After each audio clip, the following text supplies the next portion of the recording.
Hello दोस्तों, कैसे हो? आई होप सब ठीक होंगे। दोस्तों, अगर पैरामेडिकल में आप SGPJ लखनऊ या KGMU की तैयारी कर रहे हो तो ये सेशन आपके लिए वेरी इंपॉर्टेंट है। इसमें आप हॉस्पिटल अटेंडेंट, OT असिस्टेंट या nursing officer other paramedical exam की तैयारी करें तो ये सब्जेक्ट कॉमन है। इसमें मैंने सेलेक्ट किए हैं इंडिया जीके के जो इंपॉर्टेंट जो क्वेश्चन है, जो प्रीवियस जो क्वेश्चन है, जो हर एग्ज़ाम में 4 से 5 बार रिपीट हुआ है। दूसरी बात, करंट अफेयर के मैंने इसमें कुछ क्वेश्चन जोड़े हैं जो पैरामेडिकल्स एग्ज़ाम के लिए इम्पोर्टेंट है। तो ये सेशन काफ़ी इंपॉर्टेंट है, लास्ट तक देखना। अच्छे से क्वेश्चन करेंगे, उसके बाद उसका एक्सप्लेन भी करेंगे, तो एक ही क्वेश्चन में कम से कम 3-4 क्वेश्चन कवर हो जाएंगे। चलो हम स्टार्ट करते हैं। वाइट रिवोल्यूशन के जनक कौन कहलाते हैं? हमारा पहला जो क्वेश्चन है वो है वाइट रिवोल्यूशन के जनक कौन कहलाते हैं। तो वाइट रिवोल्यूशन के जो जनक हैं वो हैं, इसका जो राइट जो आंसर होगा वो होगा सी, यानी वर्गीज कुरियन। वाइट रिवोल्यूशन के जनक कौन है? वर्गीज कुरियन। अभी मैं इसका एक्सप्लेन देखते हैं।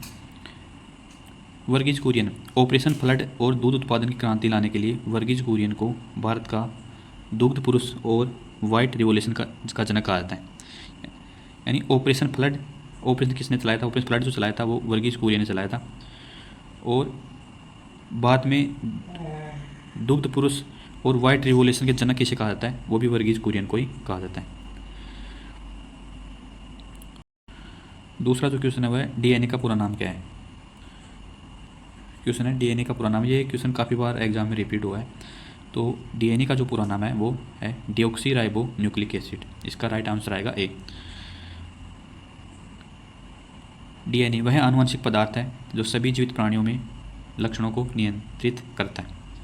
तो इसमें ज़्यादा क्वेश्चन नहीं, मतलब इसमें ओनली यही पूछता है कि फुल फॉर्म पूछ लेता है कि DNA फुल फॉर्म क्या है, तो डिऑक्सी राइबो न्यूक्लिक एसिड, इतना सा इसमें क्वेश्चन बनता है। बाकी एक आनुवंशिक पदार्थ है। नेक्स्ट क्वेश्चन की बात करें, कौन सा राज्य भारत में सबसे अधिक जनसंख्या वाला है? यानी जो ऑप्शन दे रखे हैं इनमें से कौन सा जो राज्य है जो भारत में सबसे अधिक जनसंख्या वाला है? ये क्वेश्चन बहुत बार रिपीट हुआ है। इसमें सबको पता है कि लप्पू सा क्वेश्चन है, तो इसका जो राइट आंसर आएगा वो आएगा यूपी। यूपी भारत का सबसे अधिक जनसंख्या वाला राज्य है, जिसकी जनसंख्या लगभग 24 करोड़ के आसपास है। नेक्स्ट जो क्वेश्चन है, किस भारतीय वैज्ञानिक को मिसाइल मैन ऑफ इंडिया कहा जाता है? यानी मिसाइल मैन ऑफ इंडिया किसे कहा जाता है? तो सबको पता है कि missile man of India doctor APJ Abdul Kalam को कहा जाता है। तो इसका जो राइट आंसर आएगा वो आएगा बी। डॉक्टर APJ अब्दुल कलाम, उन्होंने भारत के रक्षा अनुसंधान एवं मिसाइल विकास कार्यक्रम में महत्वपूर्ण योगदान दिया, इसलिए उनको मिसाइल मैन ऑफ इंडिया कहा जाता है। नेक्स्ट क्वेश्चन की बात करें, रोगियों का अधिकार विधेयक किस वर्ष प्रस्तावित किया गया था? यानी रोगियों का अधिकार जो विधेयक है वो किस वर्ष प्रस्तावित किया गया था? तो इसका जो राइट आंसर आएगा वो क्या आएगा दोस्तों? इसका राइट आंसर आएगा दोस्तों सी, यानी 2018 में। ये प्रस्ताव 2018 में पारित किया गया था, रोगियों का अधिकार विधेयक। भारत सरकार ने 2018 में रोगियों के अधिकारों की सुरक्षा के लिए यह प्रस्ताव लाया, जिसमें इलाज, दवा और जानकारी जुड़े अधिकार शामिल किए गए। नेक्स्ट क्वेश्चन की बात करें, हाथी महोत्सव किस राज्य में मनाया जाता है? यानी हाथी जो महोत्सव है वो किस राज्य में मनाया जाता है? ये क्वेश्चन बहुत बार रिपीट हुआ है। तो हाथी महोत्सव राजस्थान में मनाया जाता है, इसका राइट जो आंसर आएगा वो आएगा बी। जयपुर राजस्थान में हर साल फागुन पूर्णिमा पर यह उत्सव मनाया जाता है, जिसमें हाथियों की सजावट, झांकी और खेल होते हैं। तो हाथी महोत्सव एक तो जयपुर राजस्थान में मनाया जाता है, लेकिन कब मनाया जाता है? हर साल फागुन पूर्णिमा को मनाया जाता है। तो ये इस तरीके से आपको दोनों चीज़ें आपको याद रखनी है। नेक्स्ट क्वेश्चन की बात करें, नीति आयोग का गठन किस वर्ष हुआ था? नीति जो आयोग है इसका जो गठन है किस वर्ष किया गया था? ये क्वेश्चन काफ़ी बार रिपीट हुआ है। मैं जितने भी क्वेश्चन लेके आता हूँ वो हर एग्ज़ाम में प्रीवियस क्वेश्चन होते हैं और इंपॉर्टेंट क्वेश्चन होते हैं और काफ़ी बार रिपीट हुए क्वेश्चन होते हैं। यानी जो भी ये सेशन है करंट अफेयर और जीके का, ये पैरामेडिकल का आप कोई भी एग्जाम देना उसमें कॉमन है। और सिलेक्शन यही पोर्शन रहा था, क्योंकि जो डोमेन सब्जेक्ट होता है उसको तो हर कोई कवर कर लेता है, लेकिन जो करंट अफेयर और इंडिया जीके पैरामेडिकल जो एग्ज़ाम की तैयारी करते हैं उनका वीक होता है। तो ये सेशन आप सभी देखा करो। इसमें आप OT असिस्टेंट हो, HSA हो या फिर नर्सिंग ऑफिसर वगैरह, आपकी कोई भी पोस्ट हो, रेडियोग्राफर, कोई पोस्ट हो, आप सबके लिए इंपॉर्टेंट है। तो नीति आयोग का गठन जो हुआ था वो 2015 में हुआ था। तो इसका जो राइट आंसर आएगा वो आएगा सी। योजना आयोग या नीति आयोग को समाप्त कर योजना आयोग को समाप्त कर 1 जनवरी 2015 को नीति आयोग की स्थापना की गई थी। देखो, पहले जो नीति आयोग था इसका नाम पहले योजना आयोग था, तो इस योजना आयोग का नाम ही बदलकर नीति आयोग किया गया था। कब किया गया था? 1 जनवरी 2015 को। इस तरीके से याद रखना। नेक्स्ट क्वेश्चन की बात करें, भारत का राष्ट्रीय रोग किसे कहा जाता है, यानी भारत का जो राष्ट्रीय रोग है वो किसे कहा जाता है। इसका जो राइट आंसर आएगा वो क्या आएगा दोस्तों, इसका राइट आंसर आएगा दोस्तों क्षय रोग या ट्यूबरकुलोसिस। WHO और भारत सरकार ने मिलकर टीबी को यानी ट्यूबरकुलोसिस को राष्ट्रीय रोग घोषित किया और इसे 2025 तक समाप्त करने का लक्ष्य रखा है। इसलिए इंपॉर्टेंट हो जाता है क्योंकि 2025 में इसको समाप्त करने का लक्ष्य रखा गया था और फिलहाल जो चल रहा है वो 2025 चल रहा है, इसलिए ये इस तरीके जो क्वेश्चन होते हैं ना वो इंपॉर्टेंट हो जाते हैं और पूछने के चांस ज़्यादा हो जाते हैं। तो क्षय रोग को राष्ट्रीय रोग घोषित किया गया था कब, 2000 घोषित किया गया और इसको समाप्त करने का लक्ष्य कब रखा गया था, 2025। नेक्स्ट क्वेश्चन की बात करें, काला आजार रोग किस परजीवी से होता है, यानी काला आजार जो रोग होता है वो किस परजीवी से होता है। तो ये होता है लिस्मानिया डोनोवानी। लिस्मानिया डोनोवानी के कारण काला आजार रोग होता है। इसका जो राइट आंसर आएगा वो आएगा बी। यह रोग बालू मक्खी के काटने से फैलता है। बालू मक्खी को हम सेंट फ्लाई बोलते हैं, बालू मक्खी बोल दो सेंट फ्लाई बोल दो की बात है। तो बालू मक्खी के काटने से फैलता है लिस्मानिया डोनोवानी रोग। भारत के बिहार और झारखंड में इसका अधिक प्रकोप देखा जाता है। तो बिहार और झारखंड में इसका अधिक प्रकोप देखा जाता है।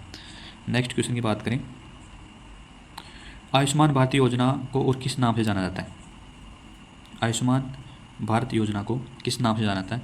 तो इसका जो राइट आंसर आएगा वो आएगा दोस्तों ए, प्रधानमंत्री जन आरोग्य योजना, यानी प्रधानमंत्री जन आरोग्य योजना को ही आयुष्मान भारत योजना भी बोला जाता है।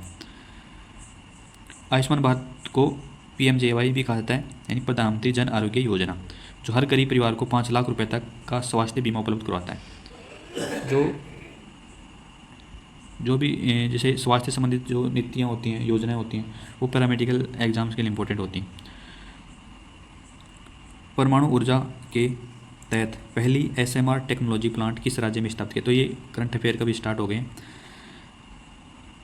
परमाणु ऊर्जा मिशन यानी SMR मिशन बोलते हैं इसको, के तहत पहली SMR टेक्नोलॉजी प्लांट किस राज्य में स्थापित किया जाएगी।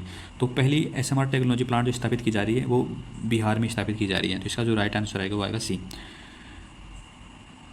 SMR टेक्नोलॉजी की शुरुआत बिहार राज्य में की जाएगी। भारत सरकार की नई पावर यानी एनर्जी योजनाओं के हिस्से के रूप में।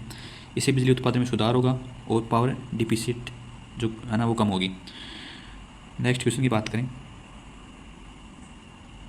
भारत और पाकिस्तान के बीच हाल ही में 2025 में किस संकट के दौरान भारत ने मिसाइल हमले किए। यानी भारत और पाकिस्तान के बीच हाल ही में थोड़े दिन पहले आपने देखा होगा जो युद्ध चलने की जो घोषणा हुई थी, उसमें जो मिसाइल से हमला किया गया था भारत के द्वारा पाकिस्तान पे, उसका नाम क्या था, उस ऑपरेशन का नाम क्या था। तो इसका जो राइट आंसर है वो आएगा बी, ऑपरेशन सिंदूर। मई 2025 में भारत ने पाकिस्तान में जैश ए मोहम्मद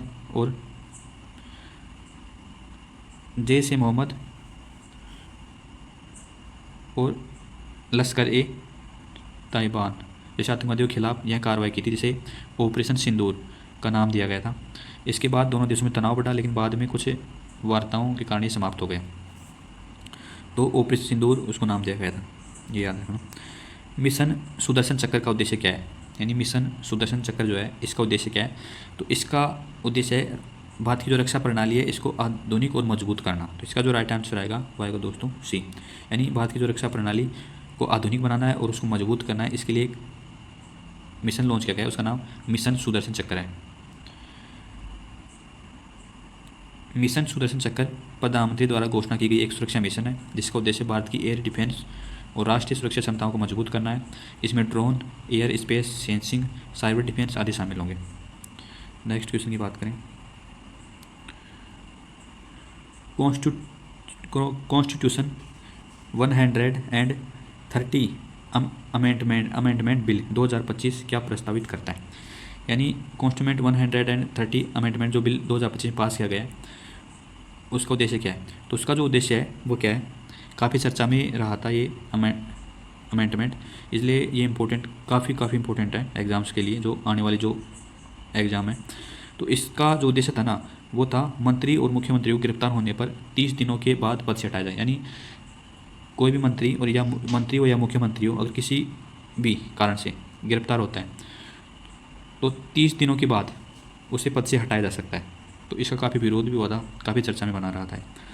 मंत्री और मुख्यमंत्री को गिरफ्तार होने पर 30 दिनों के बाद पद से हटाया जाए। इस बिल में यह प्रस्ताव है कि यदि प्रधानमंत्री या मुख्यमंत्री या अन्य मंत्री ऐसे अपराध में गिरफ्तार हों जो कम से कम 5 वर्षों की सजा पाने योग्य हो और वे लगातार 30 दिन तक हिरासत में रहें तो उन्हें पद से हटाया जा सकता है। नेक्स्ट क्वेश्चन की बात करें, वक्फ अमेंडमेंट एक्ट 2025 को लेकर क्या विवाद हुआ है। यानी वक्फ अमेंडमेंट एक्ट 2025 जो है इसको लेकर जो विवाद चला है वो क्या था। तो इसका जो राइट आंसर है वो आएगा बी, यानी मुस्लिम धार्मिक वक्फ संपत्तियों के प्रबंधन में राज्य हस्तक्षेप को लेकर विरोध हुआ था। ये काफ़ी चर्चा में बना रहा था, इसलिए इंपॉर्टेंट हो जाता है।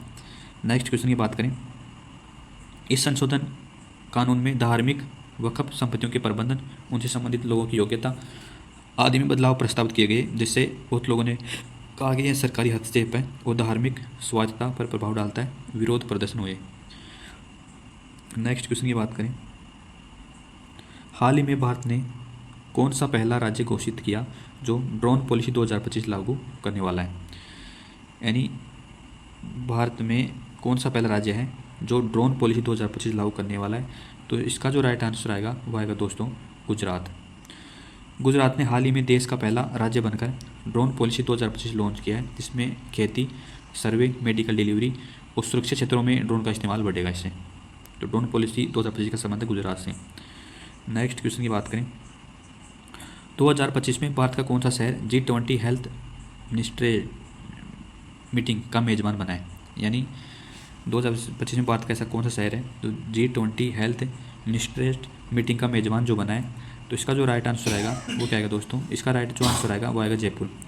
राजस्थान की राजधानी जयपुर ने 2025 में G20 हेल्थ मिनिस्ट्री मीटिंग की मेजबानी की, जिसमें वैश्विक स्वास्थ्य सुरक्षा और महामारी प्रबंधन पर चर्चा हुई है।